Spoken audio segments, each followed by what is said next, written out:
हम सबसे मुक्ति पा सके। जय हिंद, जय भारत।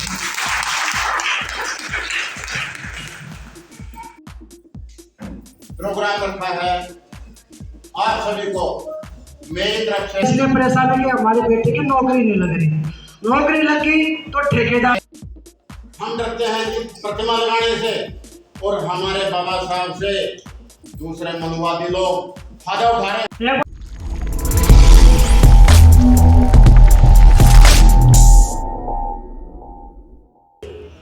बाबा साहब के लिए 4 लाइनें कहूंगी जो मैं हमेशा कहती हूँ, हर कैडर में कहती हूँ। बाबा साहब आपने कमाल कर दिया, बाबा साहेब आपने कमाल कर दिया। बरसों की गुलामी से, बरसों की गुलामी से इन महिलाओं को आजाद कर दिया, बरसों की गुलामी से इन महिलाओं को आजाद कर दिया। मान सम्मान की जिंदगी से, मान सम्मान की जिंदगी से माला माल कर दिया, मान सम्मान की जिंदगी से माला माल कर दिया। इसलिए मैंने भी अपना जीवन भीम मिशन के नाम कर दिया।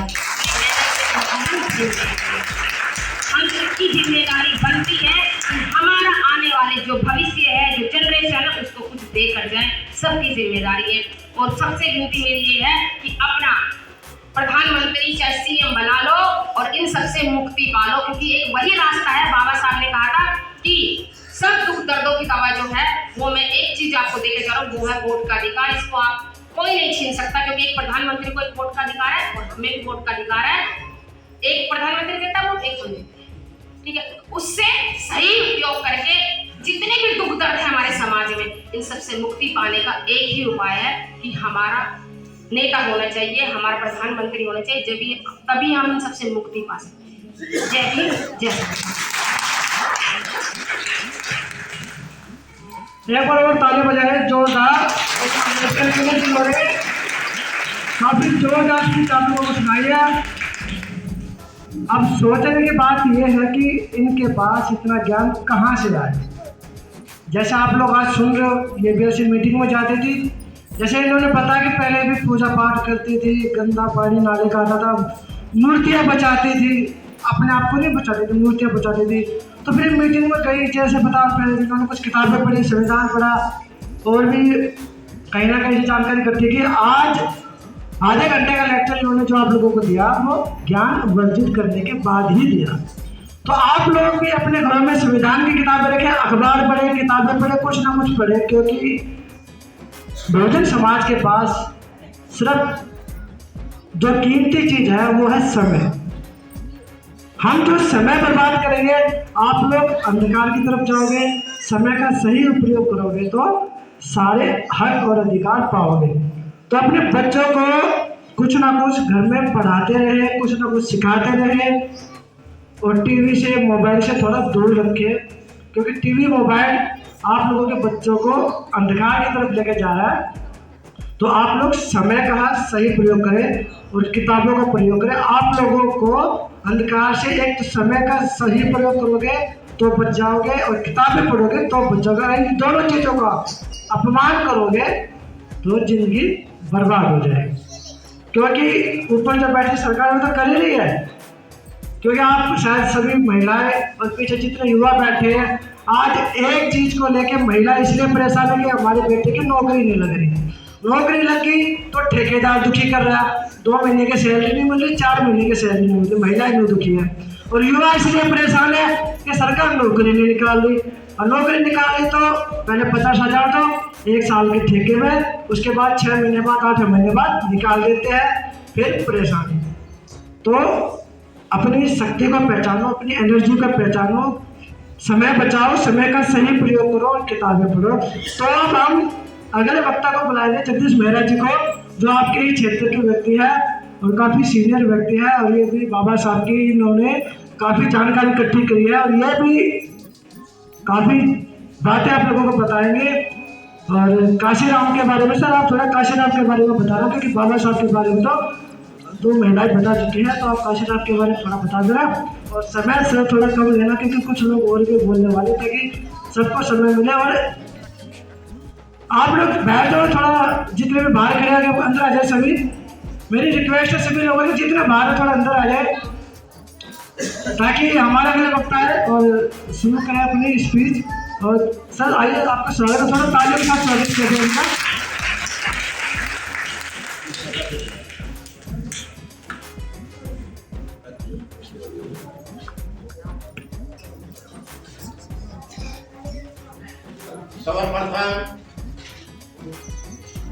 नाना गढ़ी की जमीन को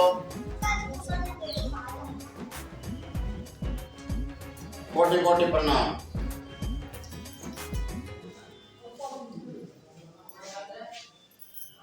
दूर दराज से आए हुए मेरे साथी माता बहने और युवा शक्ति ने जो ये आज का प्रोग्राम रखा है, आप सभी को मेरी तरफ से क्रांतिकारी जय भीम। जय भीम।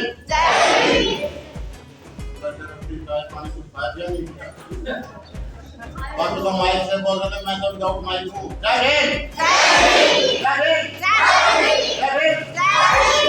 माइक की जरूरत है क्या? हमारे बीच में एडवोकेट शशि बालाजी, पूनम अम्बेडकर जी ने काफी कुछ आप लोगों को बताया है। शायद हो सकता है कि आप लोग बैठे बैठे बोर हो गए हो, लेकिन सबसे पहली बात, हमने अपने महापुरुषों के बारे में जानना बहुत जरूरी है। जब तक हमारे को अपने महापुरुषों के बारे में ही नहीं पता है तो हम आगे तरक्की नहीं कर सकते।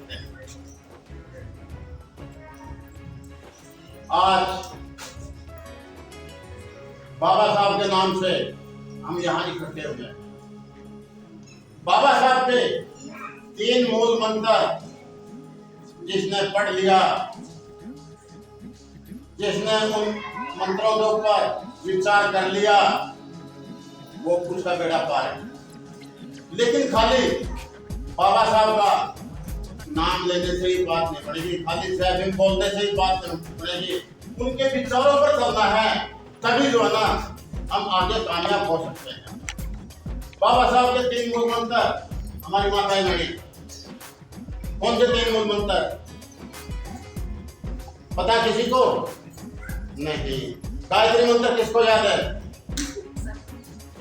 गायत्री मंत्र वो तो सभी को याद होगा, 90% याद होगा, लेकिन हमारे बुजुर्गों का उसके बारे में किसी को पता ही नहीं। बाबा साहब के 3 मूल मंत्र: शिक्षा, संगठित, संघर्ष। अभी बीच में हमारे जो युवा साथी हैं, हमारे बुजुर्ग बैठे हैं, उनके ऊपर भी बोलता हूँ गुस्सा मत करना। गुस्सा करो तो भाई दो रोटी अपने घर ज्यादा खाली हो जाके क्षमा करियो मेरे को, क्यों बोलना पड़ेगा। शिक्षा, हम अपने बच्चों को शिक्षा की तरफ ध्यान नहीं दे रहे हैं।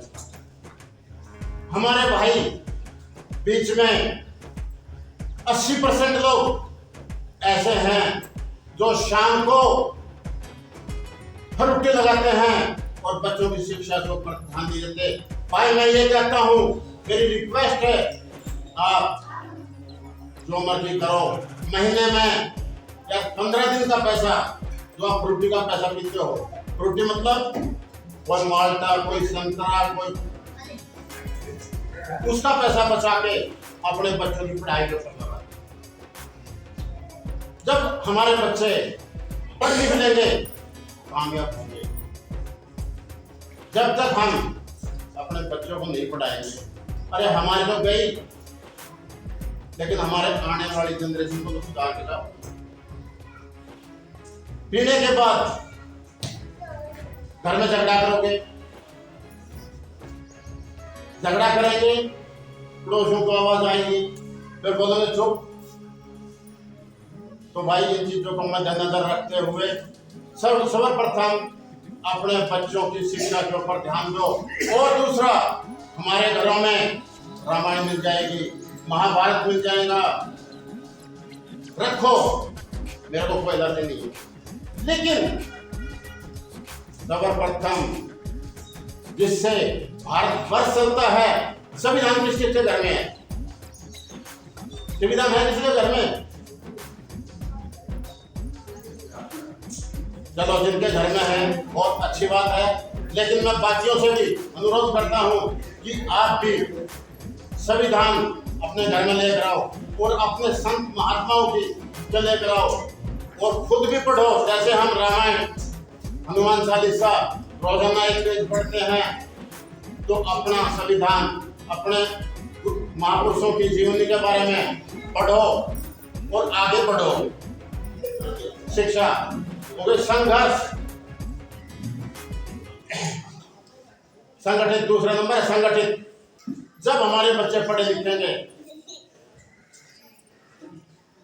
अच्छे विचार पैदा होंगे उनमें, जब अच्छे विचार पैदा होंगे, शाम को यहाँ बैठेंगे, दिन में बैठेंगे, मीटिंग करेंगे और कल होने वाले भविष्य के बारे में आपस में बातचीत करेंगे। पढ़े लिखे आदमी कर सकते इस काम को। जब हम पढ़ लिख लेंगे तो संगठित होना बहुत जरूरी है। जब तक हम पढ़ेंगे लिखेंगे नहीं तो संगठित नहीं हो सकते। तो जब पढ़ लिख लेंगे तो संगठित होना बहुत जरूरी है। किसी भी काम को करने के लिए अगर हम एकजुट होकर काम करेंगे तो किसी की कोई ताकत नहीं है कि उस काम को कोई फेल कर दे। लेकिन हमारा संगठित होना बहुत जरूरी है।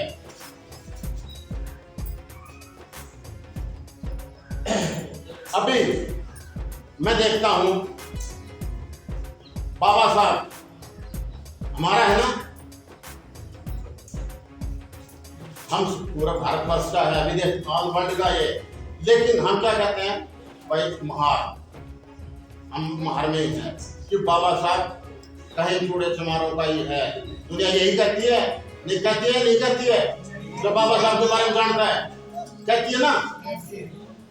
जब हमारा बाबा साहब है फिर हम इसकी तस्वीर अपने घर में नहीं लगाते, हम घर में लगाने से डरते हैं। क्यों? हमारे अपने खुद के अंदर कमी है।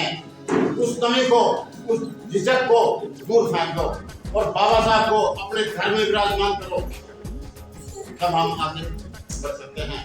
और हमारे बाबा साहब से हम डरते हैं कि प्रतिमा लगाने से, और हमारे बाबा साहब से दूसरे मनुवादी लोग फायदा उठा रहे हैं। वो एक जगह इकट्ठे होकर के, मैंने कई एक बार नहीं कम से कम सैकड़ों जगह देख चुका हूँ, ये शांतिपूर्वक आंदोलन करते हैं, बाबा साहब को बैठा देते हैं, टेबल के ऊपर रख के फूलमाला डाल देंगे, फूल चढ़ा देंगे और वो धरना रख लेंगे। मध्यम बाबा साहब को बना लेंगे। और जिसका है वो डरते हैं, वो मानते नहीं है। क्यों? है किसी के पास कोई जवाब? मान्यवर कांशीराम जी, बाबा साहब ने अपना पूरा परिवार खपा दिया। किस लिए? सिर्फ हमारे लिए।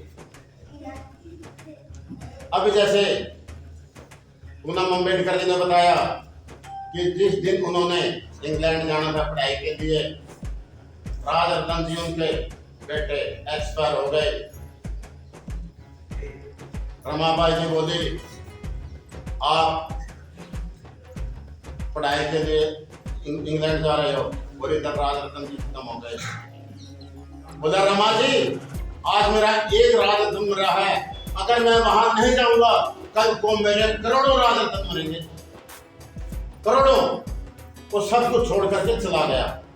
और हमारे बीच में अगर एक पशु बीमार हो जाए और हमने कहीं सामाजिक प्रोग्राम में जाना है तो हम नहीं जा सकते। कुछ त्याग तो अपने समाज के लिए करना पड़ेगा। समाज के लिए मत करो, खुद को जगा लो, दूसरे के जगाने की जरूरत नहीं है, खुद जाग जाओ। तो आज जो बाबा साहब के नाम से नानाहेड़ी गांव के अंदर ये अंबेडकर चौपाल में जो प्रोग्राम हो रहा है, इससे संकल्प ले लो कि हमने कुछ करके दिखाना है। और वो कुछ कैसे होगा? खुद को जगाना है, तभी हम आगे बढ़ सकते हैं। टाइम बहुत ज्यादा हो चुका है, मेरे को तो बताया था हमें टाइम देना है, ज्यादा ना बोलते हुए अपनी वाणी को विराम देता हूँ। सभी को जय हिंद।